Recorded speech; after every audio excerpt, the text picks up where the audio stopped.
Serdecznie zapraszam do odcinka 29 playlisty Polska Bryza pod tytułem Potop, część 7. W poprzednim 28 odcinku opowiedziałem o włoskiej dynastii Sforców. W tym odcinku opowiem o losach Izabeli Aragońskiej po śmierci jej męża, Gianna Galeazzo Sforcy. Ludovico Sforza, sprawując władzę jako regent Mediolanu, zachęcał króla Francji Karola VIII do najazdu na ziemie włoskie, gdyż liczył, że dzięki temu zapewni sobie władzę w całej Italii. Decyzja o inwazji na Italię zapadła w momencie, kiedy do Karola VIII dotarła wiadomość o śmierci króla Neapolu Ferdynanda I. Pod koniec sierpnia 1494 roku wojska króla Karola VIII w liczbie 35 000 wkroczyły na tereny włoskie i na początku września przeszły przez Sabaudię oraz za zgodą Ludovica Sforcy przez księstwo Mediolanu. 22 października 1494 roku umarł mąż Izabeli, Gian Galeazza, i 6 grudnia Izabela została zmuszona przez Ludovica Sforcę do zamieszkania w zamku w Mediolanie, gdzie przebywała pod strażą uniemożliwiającą jej kontakt ze światem zewnętrznym.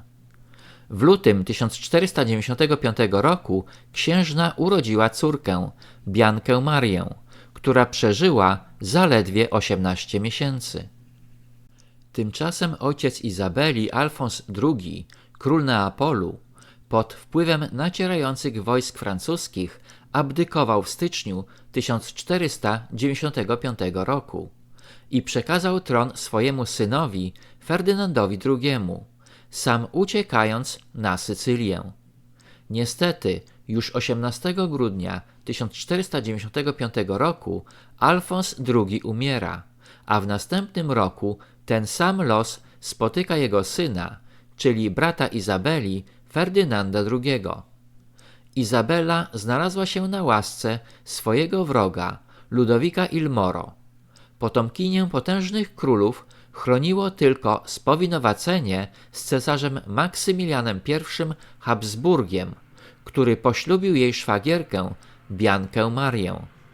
Bianka Maria była córką Galeazza Marii Sforcy, poprzedniego księcia Mediolanu i Bony Sabauckiej, oraz młodszą siostrą męża Izabeli, Gianna Galeazzo Sforcy. W 1496 nieszczęście dotknęło samego Ludovica Sforcę, któremu umarło 3 dzieci: Galeazzo, Leone oraz Bianca Giovanna, i obecność Izabeli z dziećmi zaczęła go irytować. Zatrzymał na swoim dworze syna Izabeli, Francesca, i księżna Izabela przeniosła się z 2 córkami do dawnego pałacu Sforców przy katedrze mediolańskiej. Szybkość nacierających wojsk francuskich Karola VIII przeraziła władców państw włoskich, w tym również sprzymierzonego z nim Ludovica Sforcę. Włosi zdali sobie sprawę, że sukces Karola VIII może oznaczać francuską dominację we Włoszech i zagrożenie niepodległości wszystkich państw włoskich. W 1498 roku doszło do tajemniczej śmierci Karola VIII, który uderzył głową w nadproże drzwi, chociaż miał zaledwie 152 cm wzrostu. Jego następca, król francuski Ludwik XII, kontynuował dzieło swojego poprzednika, walcząc z wojskami włoskimi. W 1499 roku Ludovico Sforza został wygnany z Mediolanu, a król Francji Ludwik XII zabrał syna księżnej Izabeli, Francesca, na dwór francuski. Księżna otrzymała od króla skromną pensję i udała się do Neapolu. W lutym 1500 roku zamieszkała w Rzymie u swojego przyrodniego brata Alfonsa, męża córki papieża Lucrecji Borgi. Wkrótce Izabela dotarła do Neapolu, gdzie przywitał ją stryj, król Fryderyk IV.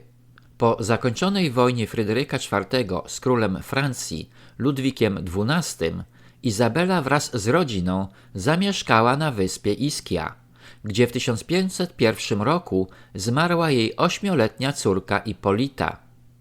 Księżna rozpoczęła pertraktację z przedstawicielami Hiszpanii i uzyskała przywileje w Bari i Rossano. W kwietniu 1502 roku uroczyście objęła tę ziemię, wprowadzając się wraz z 8-letnią córką Boną do zamku w Bari. Sytuacja majątkowa Izabeli uległa poprawie, a król Neapolu Fryderyk IV polecił wasalom Sforcy złożyć hołd księżnej.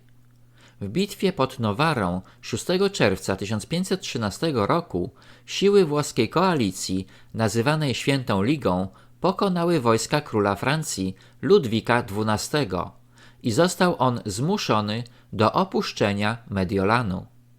Izabela bezskutecznie próbowała walczyć z pomocą swojej szwagierki Bianki Marii o władzę w Mediolanie dla swojego syna Francesca. W styczniu 1512 roku księżna dowiedziała się o jego tragicznej śmierci.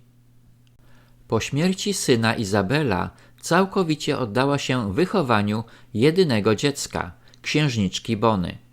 Księżna planowała małżeństwo córki z Massymilianem Sforcą, synem Ludowika Sforcy, który przebywał w Innsbrucku na dworze cesarza Maksymiliana I Habsburga.